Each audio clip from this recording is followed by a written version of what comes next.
It is quite shameful that it is now that a lot of Africans, a lot of immigrants, not only Africans, right? Let me not put it as African, a lot of immigrants are now identifying that the people that have literally been their allies are Black Americans. Black Americans. And you know the funniest part is that those of you saying it are in America. Those of you saying it are in America.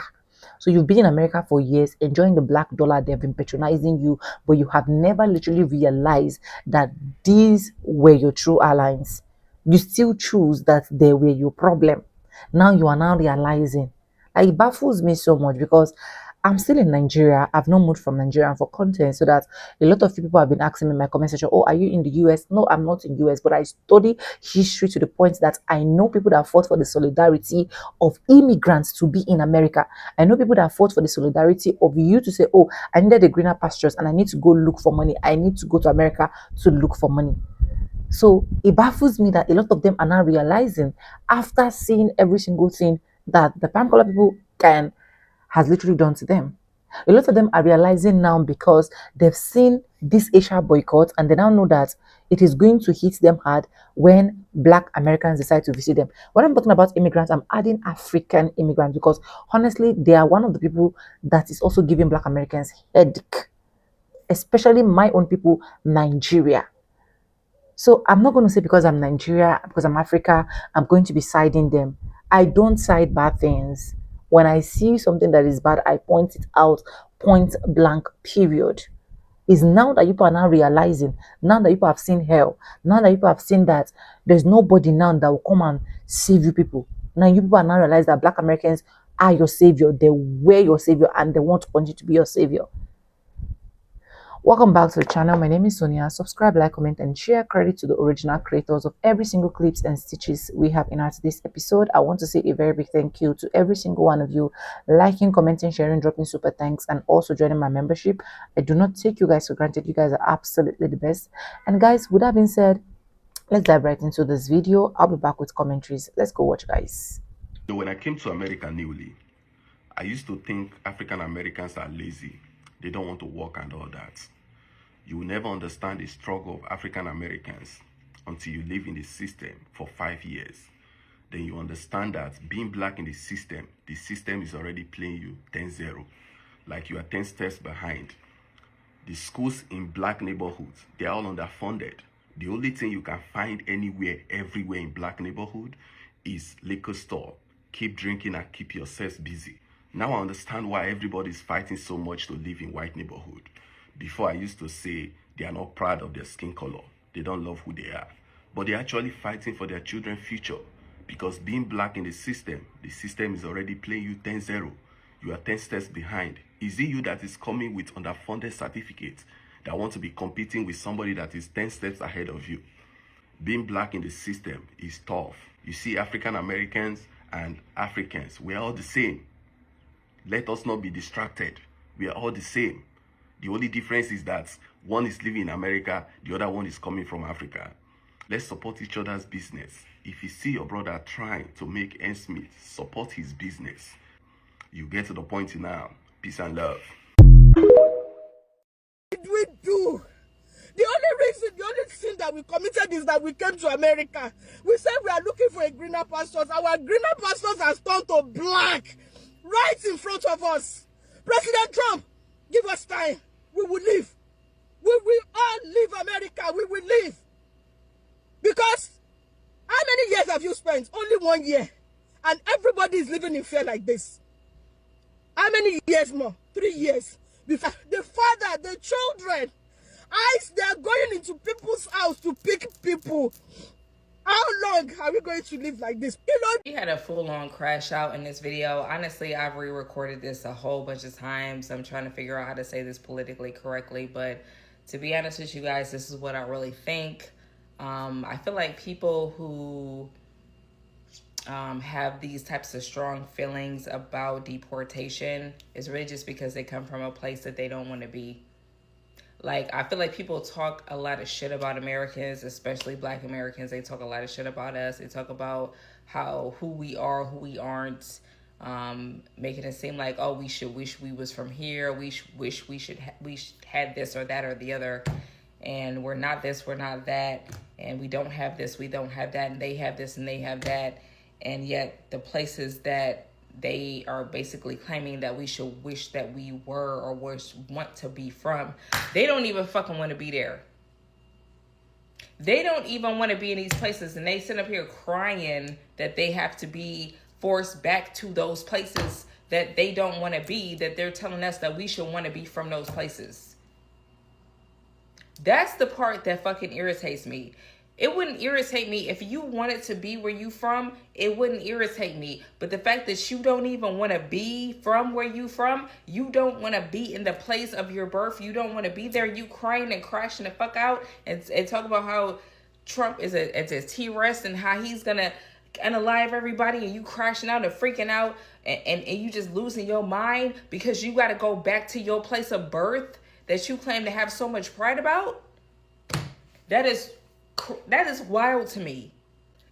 If you was proud, if you showed pride in being from that place and wanting to be in that place, I could see your argument. But when you sitting up here crying and begging and pleading to not go back there, how am I going?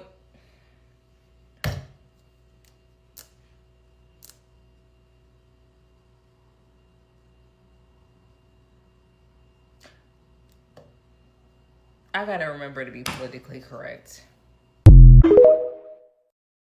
As white supremacy continues to receive the just due recompense for the wickedness of their error against Black Americans, immigrants in America will suffer too.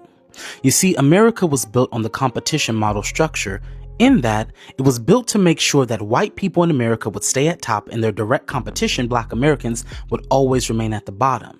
And so what you do when you create that distance is you leave room for buffers in between. And so many immigrants were brought to America as buffer classes to degrade the Black American community. They were brought here to be a buffer in between us and our direct competition so that we couldn't get to them. And so as they suffer for what they've done to us, immigrants will suffer as well, because you have been used as a tool of white supremacy, an employee of white supremacy, and Black Americans have always been the direct competition to white supremacy. You see, after the end of the Emancipation Proclamation, Black Americans, when they went off and were building communities, the ones that were enslaved, because there were Black people who were always free, and there are Black people, a majority are from America. When these people went off and built their businesses, they were studied by the government for years. They saw how we built up movie theaters, doctor's offices, dentist offices, restaurants, hotels, inns, and they couldn't handle the competition. So they had a concerted effort to go around and to destroy basically every single one of these, what we called Black Wall Streets. That kind of wickedness will never not receive its return. And so unfortunately, they destroyed our people and they brought immigrants over here on the backs of our labor, on the backs of the things we introduced legally into the Constitution. They brought people here based on those things, and they decided that they were going to use these people to destroy our people, to destroy the Black American middle class, to make sure there wasn't one. And they didn't win that battle, obviously, but they used immigrants. And so immigrants will have to suffer. There is no way around it.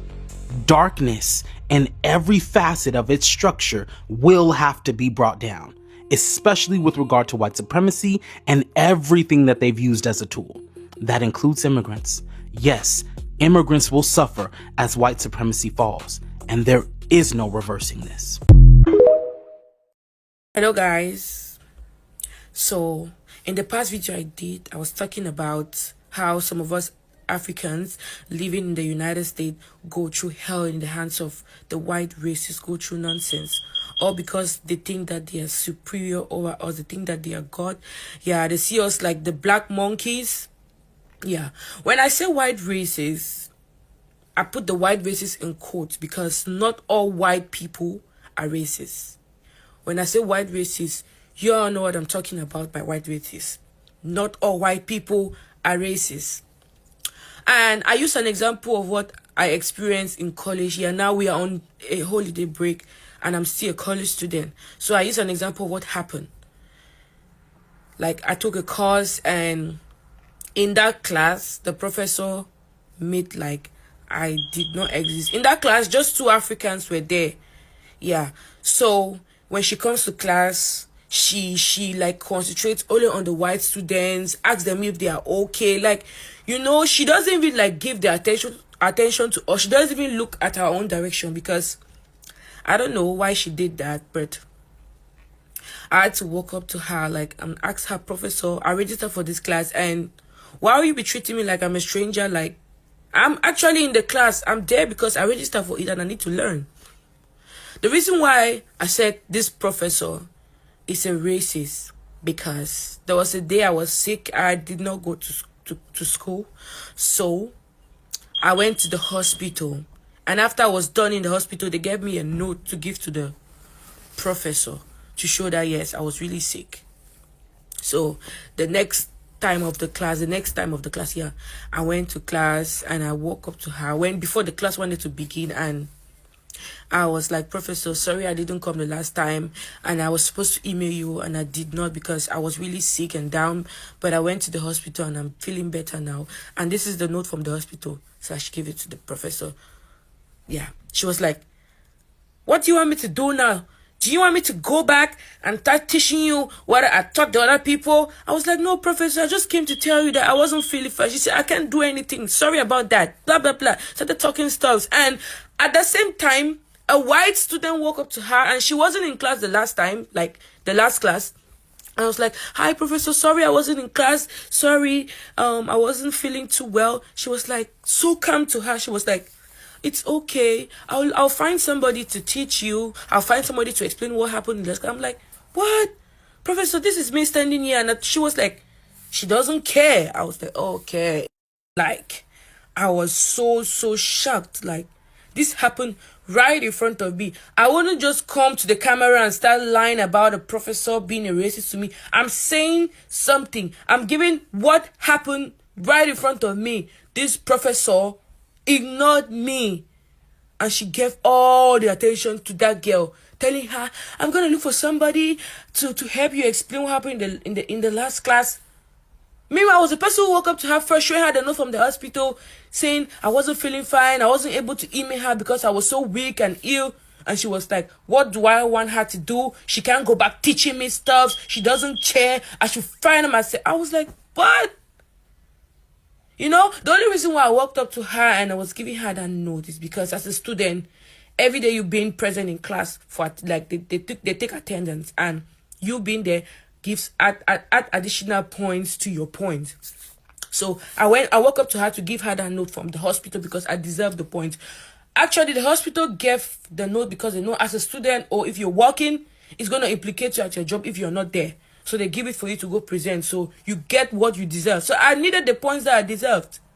That's why I went to her for that. And she treated me like that. So I actually put the paper there and went back to my seat. And she still continued being a racist. Like, she was still teaching and forgetting the fact that we are in that class. And you know what?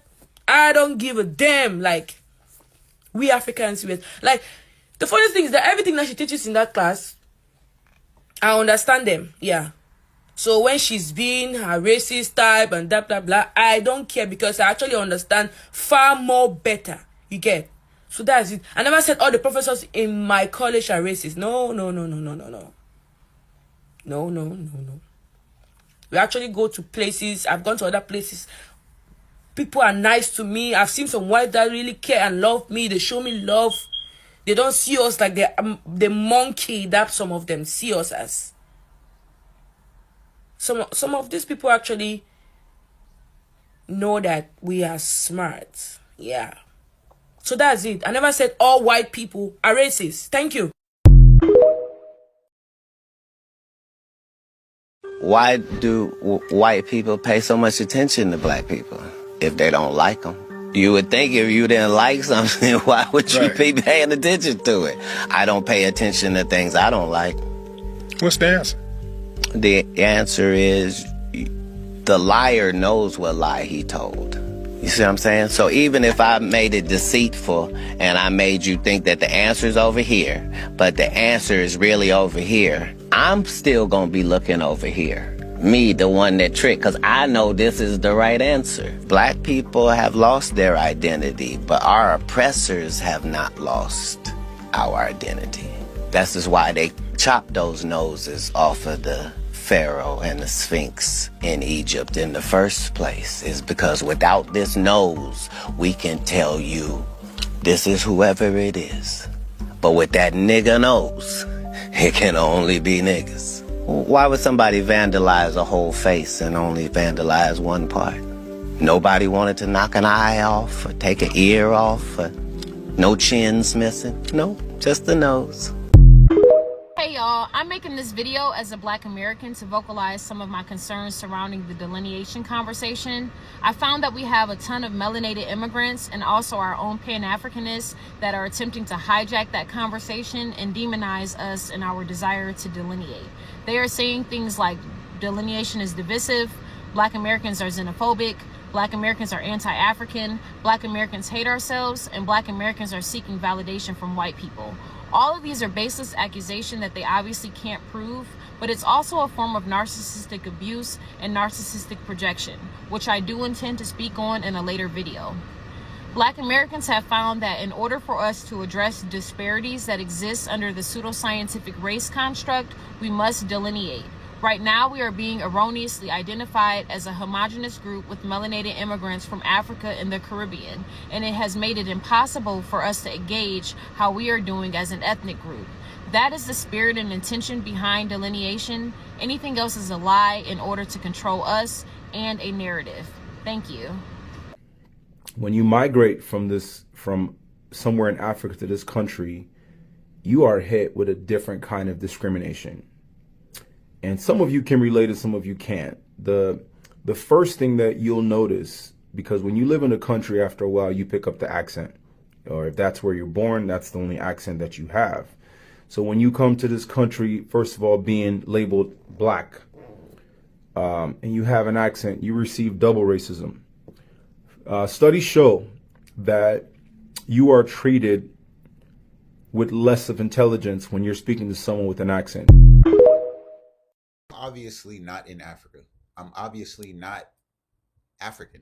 That's 1 week. The next chance, you don't have a right to say no. This is last chance, give Kingsley. If we can't do that, we'll ask another person to replace him. But what I hate to see is Chinese, Arab, any others going over there to Africa and treating my fucking brothers and sisters like crap. I'm not cool with that at all, okay? Right now, China is literally buying up Africa, okay? And these people are going over there treating Africans like absolute dog shit, okay? I mean, they talk to them like crap, treat them like absolute crap. And what boggles my mind is the Africans who get in my comments and try to protect these people, all because they are bringing upward mobility to Africa by the way of a fucking job, okay? Even though that Chinaman is paying these people absolute crumbs, talking to them like they're fucking nothing, treating them like slaves. We've all seen the videos, right? We've all seen them. Men, women. I've seen videos of Chinese men punching African women. What the fuck are you Africans gonna do about that? Y'all niggas are so hungry that you won't even protect yourselves or your women, bruh. A Chinaman coming over to your country and you just bowing down to him because you so in need. Bruh, that shit hurt my soul as a Black American, I promise you. Because we would never fucking do that. Never. We would fight before we would bow the knee to a foreigner coming over here doing us like that. And when they do. They come over here and they try it. And then they get that understanding real quick. The whole world knows what Black Americans do. So I don't need to sit here and, oh, yeah, we do this, we not. Y'all know. I want the Africans to start to stand up, man. Stand up on your own land. You there, bruh. Take control of that shit. Don't ever let a foreigner come over there and disrespect you. I just finished listening to a Haitian immigrant woman describe how the other people of color, the other POCs, treat her before and after they realized she wasn't a black American. I moved to America, one thing I noticed, white people, yellow people, brown people, Hispanic, they treat you different when they realize you are not American, like black American. One thing keeps happening to me. I'm quiet, I'm reserved. I know that. When people saw me at first, they kind of mean, cold, trying to ignore you, don't want to talk to you. And then when they hear your accent, they find out you're an immigrant, okay? They're trying to be nicer. I've been wondering every day, why, okay? I always want to talk about that on TikTok until yesterday. I saw that video. I said, immigrant parents. When I moved to New England, I was surprised to see how many first generation African people were there because it's not really like that where I used to live. And the biggest difference that I noticed was that there were a lot more friendly Immigrant Americans being pride, black people of American lineage. immigrant coalition. Maybe that's why they think about us, okay? Anyways, thank you so much for watching, guys, and I hope you guys literally enjoyed every single clip I was able to roll out for you guys. It's also an amazing thing that a lot of immigrants are now realizing that the only people that have stood with them in solidarity, the only people that made it possible for them to be in America today, are black Americans. The same black Americans they rejected, the same black Americans they usually talk down on, the same black Americans they usually insult, the same black Americans that will come patronize them in their business and they will still receive bad customer service. So right now they're realizing that black Americans have been their only allies. But the question is, who has literally been black American allies? Nobody. Because whenever it's time for them to come up, show up for black Americans, that is when you see all of these immigrants declining and saying, oh, you are black. Whenever it comes to the thing of, okay, let's come together and do this, that is when they will remind black Americans and tell them, oh, you're black, we need to support white, we need to go with white, because they want to have proximity with whiteness, they want to identify with whiteness so badly. When I mean immigrants, I generalize all of them, including African immigrants, where they were literally taught to idolize, worship, lick, and make sure that any single thing that white folks are seeing are absolutely the best. Why, in real sense, they said white folks have literally destroyed every single thing that they have planned, colonized a lot of things, reinvent a lot of things in their own name, and wiping people off histories. People that committed atrocity, name what these people have literally not committed. I'm not saying that every single white person is bad. That's not what I'm saying. But I'm talking from the aspect of, if you really know the history and why you are in America, why can't you, for God's sake, respect black Americans? Why can't you give honor to whom honor is due? Even if you don't want to respect them, why can't you just do things go your way without having to insult them, without having to make them feel or look less of themselves? Because this has literally been what is happening. I've brought out a video here before where you literally see this African man, a Nigerian man to be precise, did what? He was insulting the woman that booked him, a black American woman that booked his Uber, and he was saying, oh, you're lazy, go get a job, you're lazy, blah blah blah, was calling her all sort of names. And when I looked at that video, I was like, she is lazy, but she still booked your Uber and she is still going to be paying for the service. You are never carrying her for free, because I believe if it was for free, you would not be there to carry her. And whenever it comes to the white folks, you will never say something like, oh, they are lazy.